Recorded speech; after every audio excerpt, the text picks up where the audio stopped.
Really happy to give actually 3 lectures on sprays. It was in late May, and but actually I discovered that 3 lectures were not enough for me to say all what I wanted to say about sprays. So there was this next opportunity to tell you about this last aspect of the sprays that I would like to present. And this is a possibility of, in some sense, go from, let's say, equations for mixtures of rarefied gases towards the equations of sprays, at least at the formal level. So let me briefly indicate what are sprays for those of you who are not familiar with the notion. So sprays are actually flows in which you have 2 phases. One phase which is made of very small particles which can be either liquid or solid. Actually, in many cases they are liquid, but they will be treated always as solid. So these are flows in which a dispersed liquid or solid phase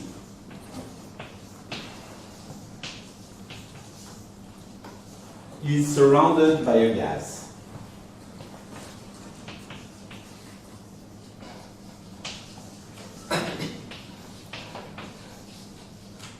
So this is a sub-branch, let's say, of the theory of multiphase flows. And sprays can be found everywhere in nature, like in clouds, for example, but also in industrial devices, and there is a large activity at the level of engineering for sprays which can be found in engines, like in the diesel engines, but also in many other engines. So I will not speak at all today about those applications. Let me say in a few words that there are many ways of modeling those flows, and I try to distinguish typically 3 categories of modeling. One in that I call microscopic, in which you sort of try to solve completely the equations of fluid mechanics in both phases, and you try to couple the 2 phases by some moving boundary, which is not fixed a priori, but which in some sense is produced by the equations themselves. So there are a lot of activities about that in the, I would say, in the world of physics, not so many activities in the world of engineering, because in most sprays which appear in industrial devices, the number of droplets is so high that there is absolutely no hope of modeling them individually. Then there are models which are sometimes called macroscopic, and which consists in, once again, coupling the 2 phases, let's say the liquid phase and the gaseous phase, but this time by considering that at each point of space you have a certain amount of the one phase and of the other phase, and so you introduce a quantity which is called the volume fraction of liquid. This quantity will depend on T and X, and it will be added in some sense to the classical Euler or Navier-Stokes equations in order to produce new equations, which are called sometimes average Euler or average Navier-Stokes equations. And those equations have a lot of problems which I don't want to present today. Let me just say that those equations are really widely used in the industry. And then there is a sort of what I like to call the mesoscopic approach, but this is in some sense an intermediate approach between these 2 ways of coupling the 2 phases, and it consists in considering that the gas satisfies a classical fluid mechanic equation like Euler or Navier-Stokes, and that the liquid phase can be described by the phase space density of droplets which at time t and point x will have a velocity v. And so in some sense, using this modeling leads to a coupling between a kinetic equation of Vlasov type for the droplets and a fluid mechanic equation for the gas. Okay, so this is the occasion for me to write down some equations. So let me cut the board in two different parts. Here I will write the so-called Vlasov compressible Euler equations. And on the other part I will write the so-called Vlasov incompressible Navier-Stokes equations. And those are actually the two main models which can be found in numerical codes used in the applications. So in principle, it would be possible to write equations for the other cases, that is incompressible Euler or compressible Navier-Stokes, but actually it does not really appear in real numerical codes used in the industry. So for those two models, there is always the same ingredients for the unknowns. I will call capital F of T, X, and V as the number density of droplets, which at time t and point x we have the velocity v, and I will call f of t, x, and w. So I will use a different letter for the, well, let's not use it immediately. So let's write rather the macroscopic quantities for the gas. So I will use rho of Tx, u of Tx, and theta of Tx for the mass density, the velocity, the average velocity, let's say, and the temperature of the gas. So these are the macroscopic quantities for the gas. And I will also use the notation rho is equal to mg times n, where mg is the mass of a molecule, if you wish, of the gas, and n is the number density of molecules of the gas. So, using those unknowns, the Vlasov compressible Euler model consists in writing the following. So it really starts like the compressible Euler equations by the conservation of mass of the gas. Then there is the conservation of momentum for the gas, and this writes like this. Here I have used UA for the eighth component of the velocity of the gas, and so here I will have, let's say for a perfect monoatomic gas, the pressure will be n times theta, and this will be equal to a term which is not a standard term in the compressible Euler equations, which writes like this, and I will say a little more about it in a few minutes. And finally, there is the conservation of energy, which will have this form. So once again, I take the example of perfect monoatomic gas.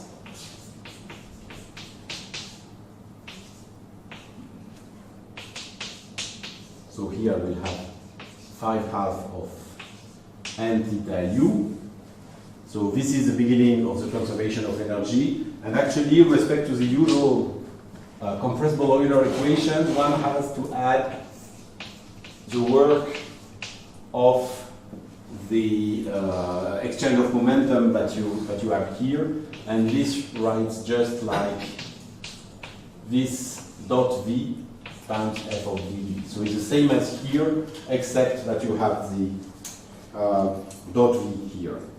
And all of this is coupled with an equation for the capital F, capital F solves a kinetic equation which will be of Vlasov type, that I will write now, and it writes like this. So inside the divergence in V, you have this d times u minus v. So d here is a number, and this is multiplied by this is not a function, times capital F, and this is equal to 0. And with all of this, I have a number of equations which is compatible with the number of unknowns. And since I have not written the pressure explicitly, we really have exactly the number which fits. The point here is that this capital D, which is a number, is directly related to what is called sometimes the drag coefficient, and this models the way in which the droplets are sort of adapting their velocities to the velocity of the fluid, and vice versa. This quantity is different in each different code, and in general it is a function of a large number of things, which can include rho or n if you prefer, that is rho or nj, theta, and also the modulus of the relative velocity between the gas and the droplets. And this basically is what you can put inside in order for it to be Galilean invariant. Okay. In practice, what is usually done by people who are really performing computations is that they measure this quantity with experiments. Okay, and then it is fitted with a formula inside the code. So that is the so-called Vlasov compressible Euler equation, and as you can see, the quantity which is here corresponds exactly to the reaction with respect to the quantity which is here, and this is just a work of this quantity, so all of this is perfectly coherent with usual, let's say, mechanics. Now for the Vlasov incompressible Navier-Stokes system, this is more or less the same, except that the compressible Euler is changed in the, I see that I made a mistake, here it has to be divided by mg, because it's the number density and not the mass density, sorry. So for the incompressible Navier-Stokes system, you replace the first equation here by the incompressibility condition, and the second equation makes use only of u. So one way to write it is like this. Now here P is a Lagrange multiplier for the equation, so it is not linked like here to the rest of the unknowns. Here I put the viscosity term with parameter mu, which is assumed to be a constant, and the addition with respect to the standard incompressible Navier-Stokes equation is just a term which is exactly similar to this one.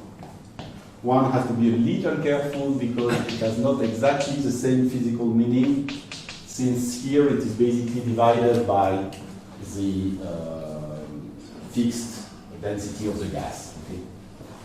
But I will still call it D here. And all of this is coupled by the same equation as here, except that once again, I will not use the mass of the gas here. So that the D here and here is not exactly identical. So those are the two systems which are really at the core of the computations which are done for sprays in the industry. Usually, there are many more complications coming out of the fact that the droplets may have different radiuses, and so this should appear in their number density. So you have an extra parameter, which is usually called R. And this R is also found inside the drag coefficients. As you can imagine, smaller droplets will be, which converge much more rapidly towards the velocity of the gas than bigger droplets. Okay? So that is one extra complication, but of course in engines what will happen is that you have to couple all of this with the combustion, and this of course adds a lot of extra equations. But anyway, this is really the core of... If you like the pair variable, you don't have additional operators coagulation. So of course it may happen, so it depends on the level of the modeling, I would say. Usually you don't put them in the first, at the first level, and then when you want to improve the computation, you of course you add a lot of different things, like coagulation, fermentation, and or formation. Yeah? That's what I was going to ask you. Why Vlasov and not some form of collisional interaction? But the whole point of the talk, that actually this way, so this is given by physicists, let's say. I did not write down those equations myself. It's things that I found in the literature. And the whole point is that actually it is possible to derive those equations starting from collisions. Okay. And it's really what I will do now. Thanks for the transition. So, let me say one word about the analysis of those things. So this is something that I explained during the lecture, so I will not say too much about it. Let me just say that for this model here, of course it contains the compressible Euler equations, and so it's not there is no hope, let's say, of providing a theory which would be better than the theory of the compressible Euler equations. And because of this, basically what is proven is only the existence and uniqueness of strong local in time solutions. That is, by local in time, basically it means before the shock, before the first shock. Okay? So this is a classical theory for hyperbolic systems, and this can be sort of extended when you do discoupling. And this I did together with Céline Barranger, and there was then an extra paper by Julien Mathieu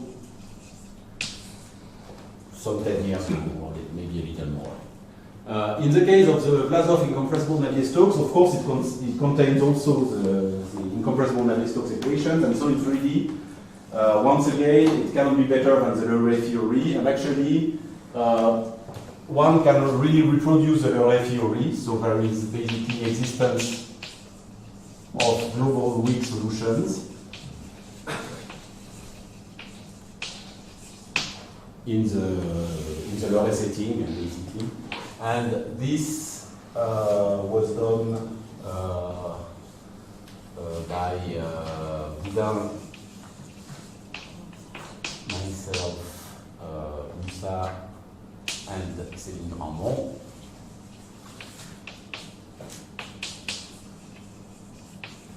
But it's just one of a series of papers, and I would like to quote at least one of them, which is a paper by Yanoshenko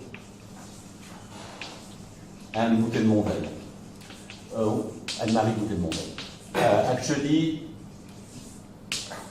one of the difficulties for this specific model is that it does not appear only in sprays, but in various other applications, and so there are various groups which do not really interact between themselves, and so it's very easy to discover afterwards that it has been done by some other community. Anyway.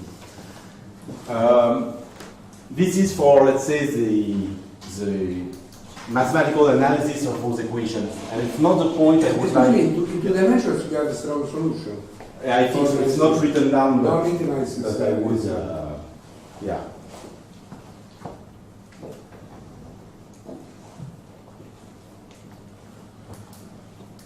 Okay, so yeah, so let me say before writing down collision kernels that I've been interested for many years in the possibility of getting those models out of, let's say, basic principles, or at least from equations in which we have good faith in. And the first attempt was a paper that we wrote together with François Golse and Valeria Ricci. And in this paper, we tried to start from a collection of droplets, so let's say n droplets, which are n small balls, if you wish.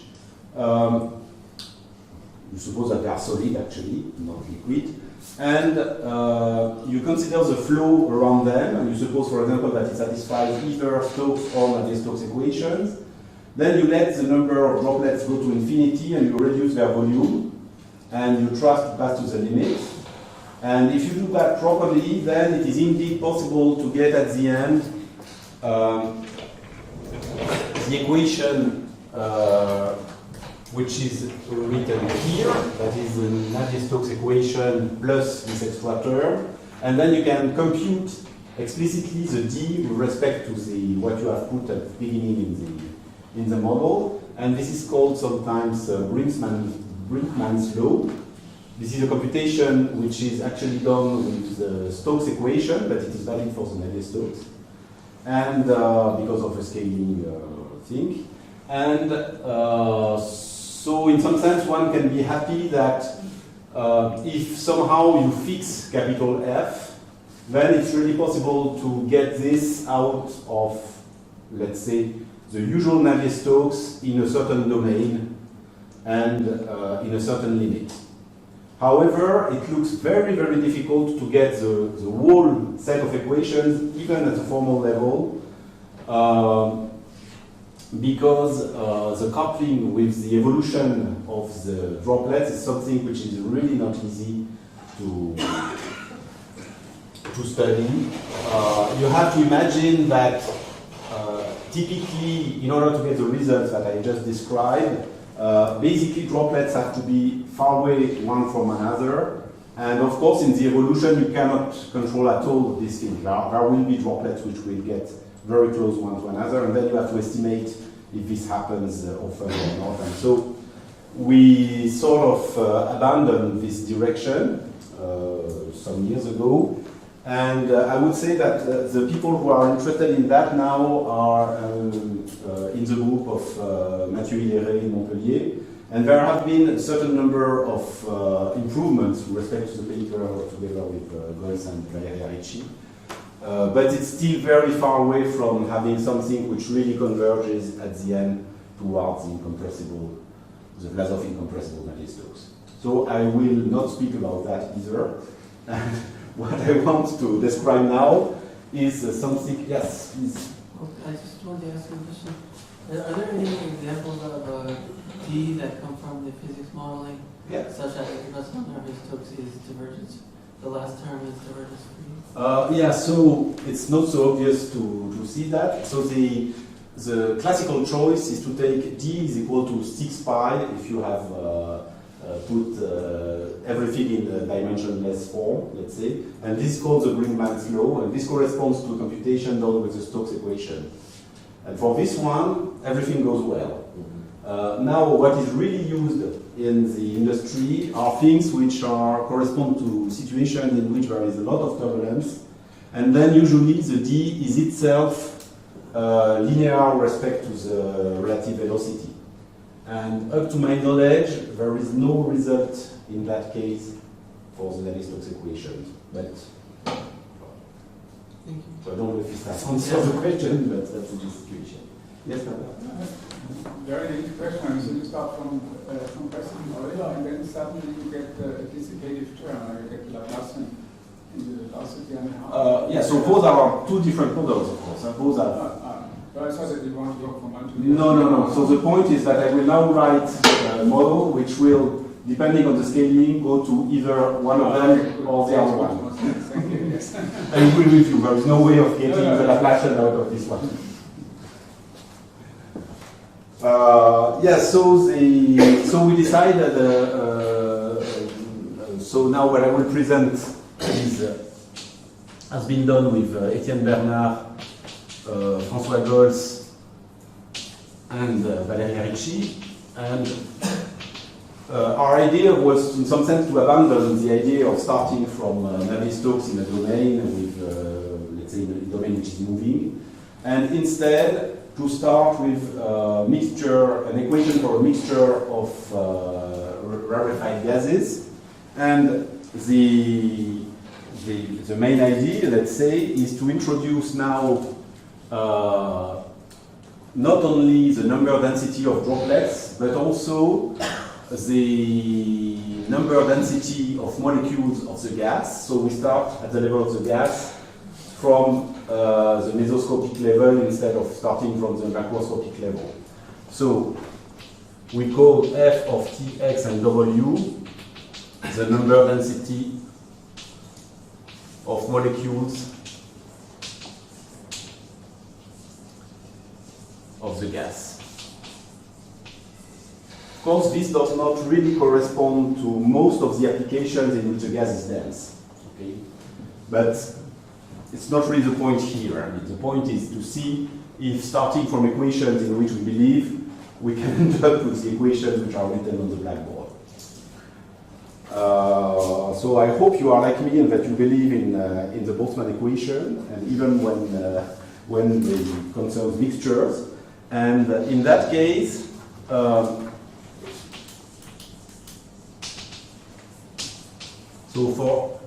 for a mixture of two gases, the equation writes, so dt capital F plus d gradient xf is equal to a collision term between the droplets, which I will call B, plus a collision term, which I will call D, which expresses the possibility that droplets and molecules collide. And then for the molecules, so I will use once again a different letter for the velocity of the molecules, and I will write a collision kernel which I will call R for the interaction between molecules and droplets seen by the molecules, and the interaction between molecules, I will use the C here. Okay? So you have basically four different collision kernels which act on the system. And now I will, so let's say, traditionally the subscript P is associated to the droplets because P is for particles, and J is associated to the gas because J is for gas. Okay? So I will use the subscript P and G quite often in the sequel. This is a traditional notation from the physicists. And first we will do a rescaling.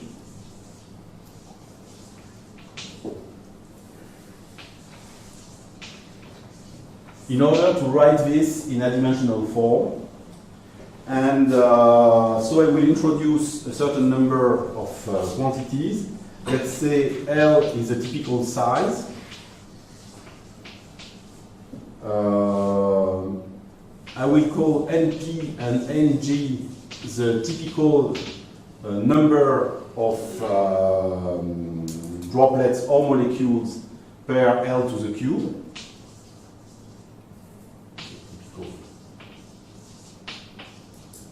Numbers of droplets or molecules per L to the cube. And I will denote by Vp and Vg the thermal velocities of droplets or molecules. With all of this, I will still need one more parameter, which is the relative mass between the droplets and the molecules. So actually, it will be rather the molecules divided by the droplets. Okay? So eta is the relative mass.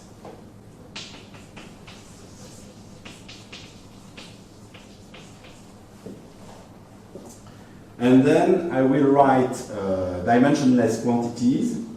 So I will denote by x hat x over L, by v hat v over vp, by w hat w divided by vj, and by t hat I will take t times vp divided by L, so that time is automatically related to the evolution of the droplets. The way f hat, oh sorry for those who cannot see, the way in which I define now the dimensionless number densities is that this quantity is dp to the cube divided by mp times f, and this makes sense because time and space are related in the right way, and so the same for the gas.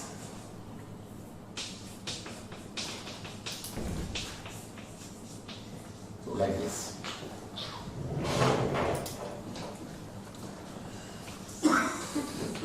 So once you consider those dimensionless quantities, you end up with the rescaled equations in the following way. So there are hats everywhere now.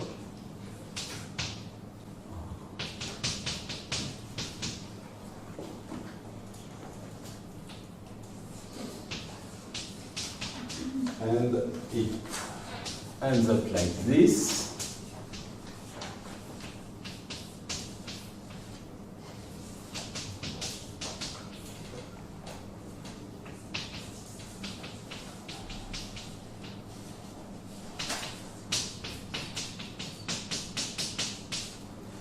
So this is the first one.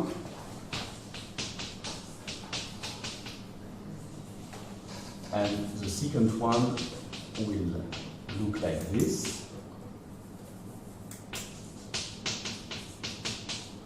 So in the first one, you don't have anything in front of d hat because the time is adapted to the droplets. But in the second one,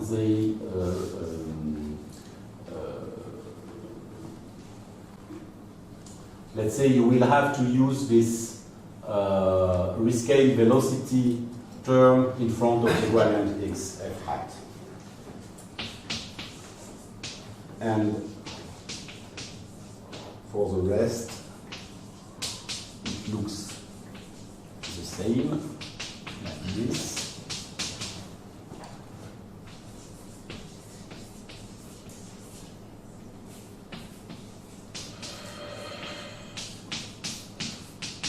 Okay.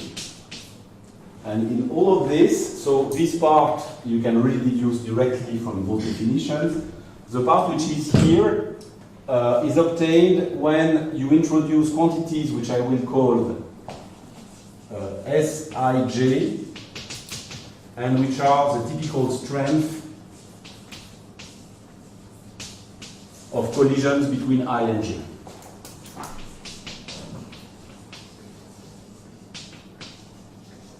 So in some sense, this is the typical size of the cross-sections of each of the collision kernels.